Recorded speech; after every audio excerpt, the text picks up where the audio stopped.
Interconnection is so vital for our emotional balance.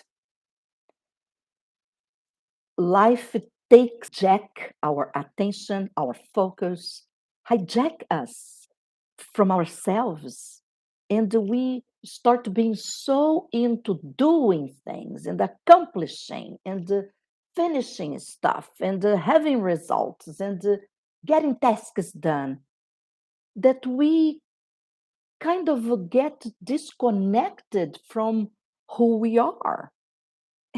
And of course, if it happens over and over and over again, we pay a price. And this price is really high when the price is anxiety, nervosism, impatience, aggressivity,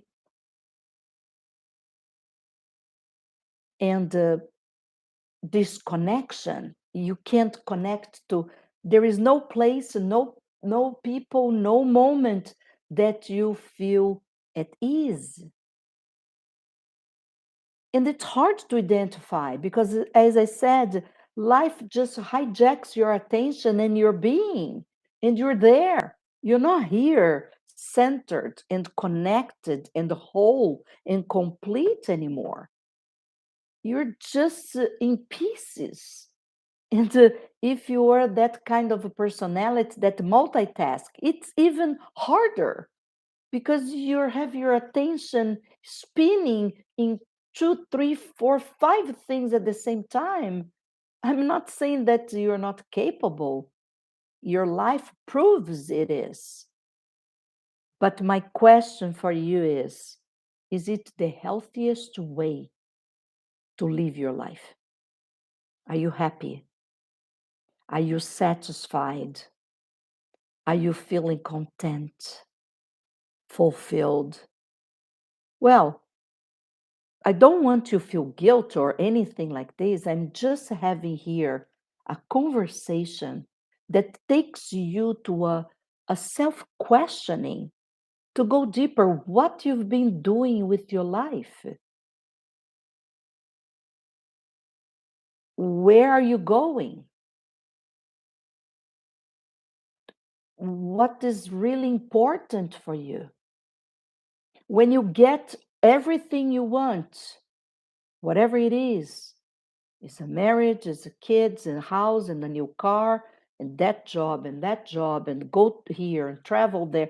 When you have all the things that you are planning for your life and you are running like a hamster in the wheel, are you sure this is what will take you to happiness, joy, fun, contentment, fulfillment? So, in a certain moment in life, we are dragged to this craziness.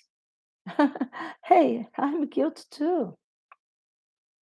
But there is a moment that is always very healthy. You just put your foot in the brakes and wait a minute, let me just think a little bit about it. Where the life that I'm living is taking me, where I was, where I am, where I'm going. Am I happier now than I was when I had less things?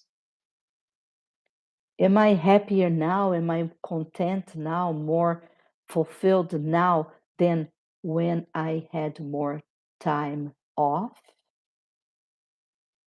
When I was planning some relaxation and doing some joyful things?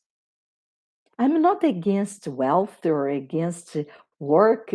I am a pretty workaholic. I am a pretty studioholic too. But there are moments and we need to just stop for a calibrate, right? Just recalibrate. It's kind of your GPS rerouting. Just to stop and say, hey, wait a minute.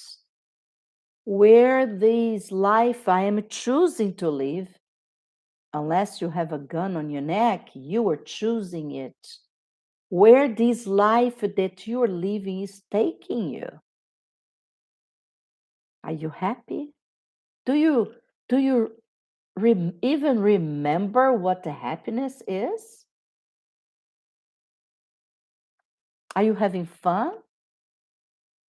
What's your concept of fun?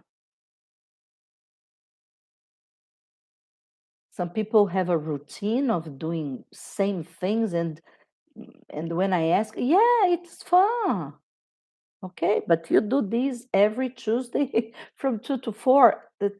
It is fun, or it's something that you like to do, but doesn't really brings you all the levels of serotonin, the happy hormone, that will really bring a smile to your face, bring that that deep breath that makes your day and makes a landmark that closes one week and starts another. Have you been doing this with your day off?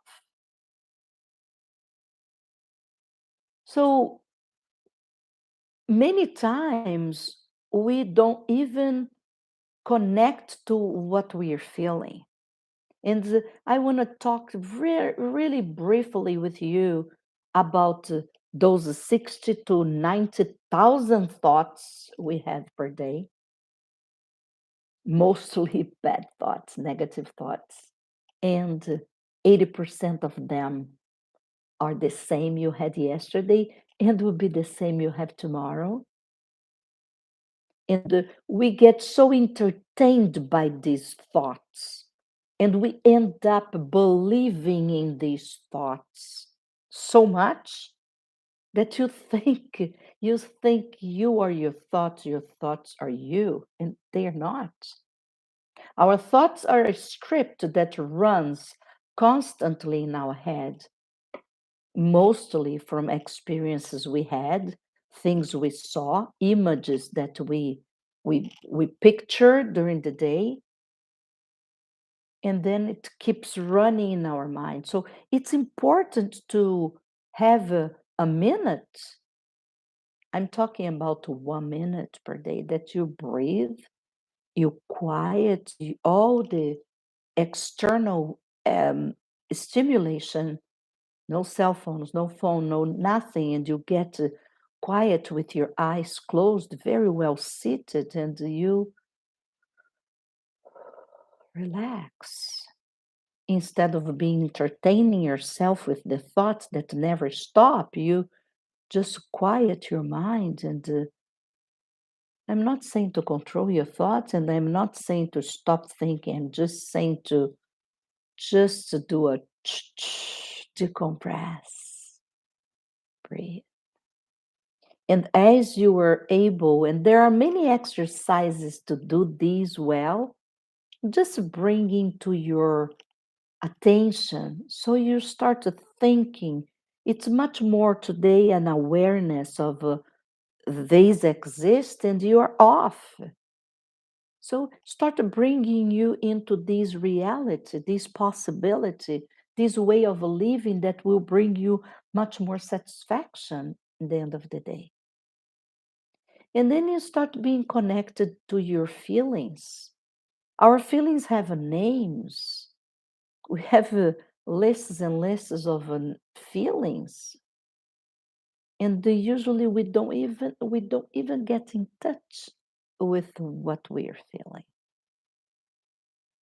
I want to invite you to start whatever throughout your day, whatever takes you off your basal kind of of state. You just connected and you give the name to what you're feeling. It's anguish, it's anxiety, sadness, excitement, it is emptiness, whatever it is, start naming what you feel, because once you name it, you acknowledge what feeling you're feeling, and then you start having a, a connection, this interconnection of when you think A, you feel B, when you feel C, you think D.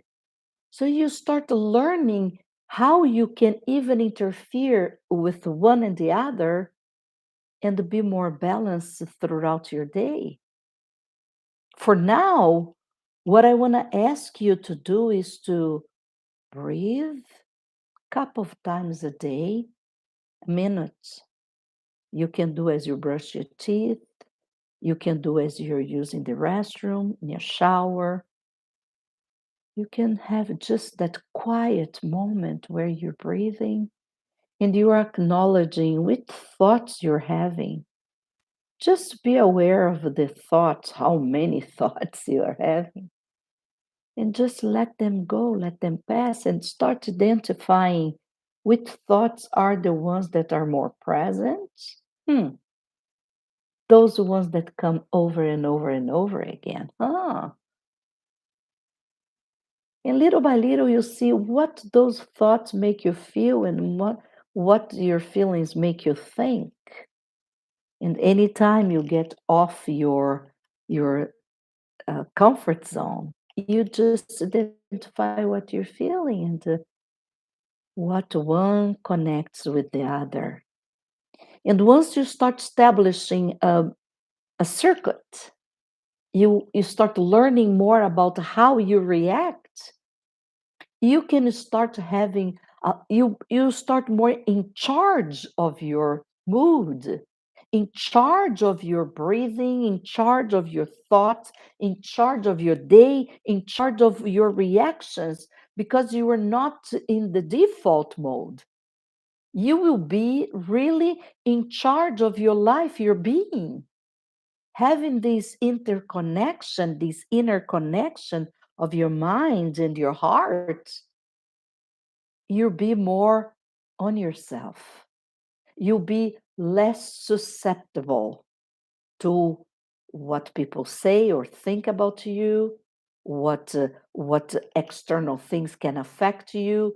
You'll be much more secure, confident, and calm to go throughout your day feeling well. And well being is all what matters. And this little thing can absolutely change your mind, change your day, change the way you get home or you meet your friends or your partner. My name is Katia Ferreira.